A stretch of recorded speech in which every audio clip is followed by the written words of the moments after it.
Hello everyone welcome to Educate Plus through second phase admission बर्तमान तुमको online apply start हो जाए तुम किपर घरे बसिक अप्लाई कर केमी कौ प्रोसेस अप्लाई कले तुम सिलेक्शन आसो मन पसंद कॉलेज स्ट्रीम चेंज करने चाहूँगे निहाती तुमने प्लस टू सेकेंड फेज को पकई पार बुझीपार जो छात्र छात्री मैंने सब दशमर तुम इंस्टाट एग्जाम तुमर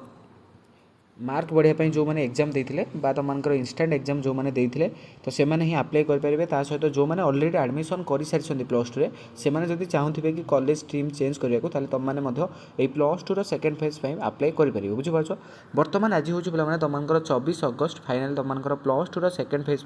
तुम काफ अप्लाई स्टार्ट हो जाए जो मैंने भी सक्सेसफुली काफ अप्लाई करने को चाहूँ तुमने आमको टेलीग्राम चैनल कंटाक्ट कर टेलीग्राम चैनल लिंक आम तुमको डिस्क्रिप्शन में देचु तुम पूरा डॉक्यूमेंट प्रोवाइड कले तुम अप्लाई कर बुझीपार बर्तमान तुम स्टार्ट हो जाए आज 24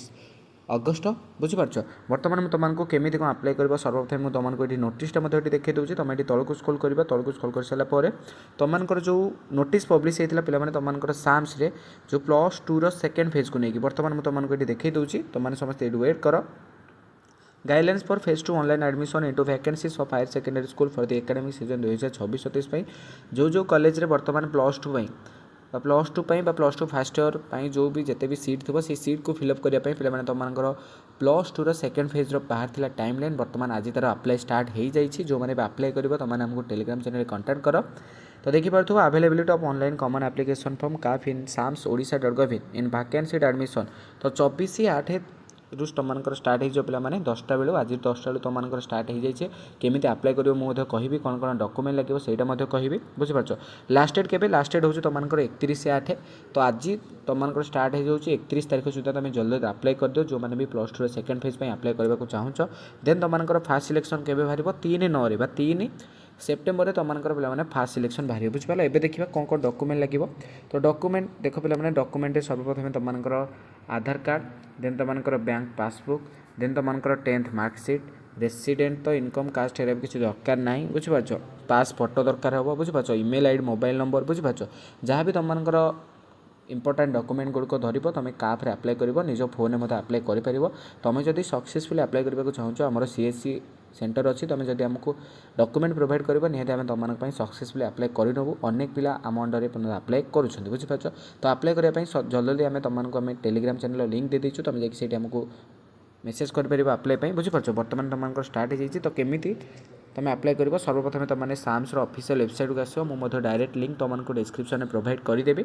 तो आसला तुमको ये देख पे प्लस टू सेक्शन को जावाक पड़ो प्लस टू सेक्शन गलापर तुमको ये स्टूडेंट लॉगिन ऑप्शन आसुच्छे तो स्टूडेंट लॉगिन उपर आसो स्टूडेंट लॉगिन तुमको आईडी पासवर्ड देकी लॉगिन कर जो मैंने भी जमा भी रजिस्टर कर सर्वप्रथम रजिस्टर कर साइन अप कर देन तुमने आईडी पासवर्ड देकी साइन इन कर साइन इन कर सारापर 3 लाइन पर क्लिक करके काफ अप्लाई मार बुझीपार तो देख तुम जो स्टूडेंट लॉगिन करदेव स्टूडेंट लॉगिन कर सारापर तुमको गोटे 3 लाइन ऑप्शन मिले से 3 लाइन ऑप्शन में काफ अप्लाई थी तो काफ अप्लाई फॉर फेज टू तुम ये सब डॉक्यूमेंट देके अप्लाई करनब बुझीपार तो जो मैंने भी सक्सेसफुली अप्लाई करने को चाहूँ पे तुमने आमको टेलीग्राम चैनल कंटाक्ट कर मुझे डिस्क्रिप्शन में लिंक दे देती तुम से आमको डॉक्यूमेंट प्रोवाइड कले आम तुम सक्सेसफुली अप्लाई करनब तो आज जेहेतु तुमको प्लस टू सेकेंड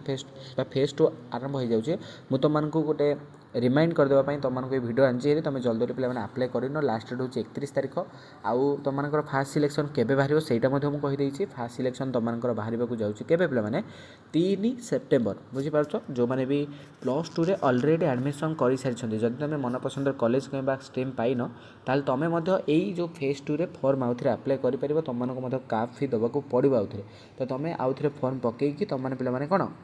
मन पसंद कॉलेज आउ स्ट्रीम को कौन चेंज कर बुझीपार आ जो मान मन में जब भी किसी डाउट अच्छी निहती भाव तुमने आमको कमेंट सेक्शन में जनइब कही रखुच्छी प्लस टू फेज वन जमी तुमको first selection second selection third selection spot admission आसाला ठीक से ही परी फेज टू तुमको फास्ट सिलेक्शन देन तुमको स्पॉट एडमिशन आसो बुझीपार जब भी किसी डाउट अच्छी तुमने आमको कमेंट सेक्शन में जनाओ आ कट ऑफ केते कौन जीव निहती कम फास्ट फेज जिते कट ऑफ जाइला निहती तुमको कट ऑफटा कम बुझीपार रहुची जय जगन्नाथ।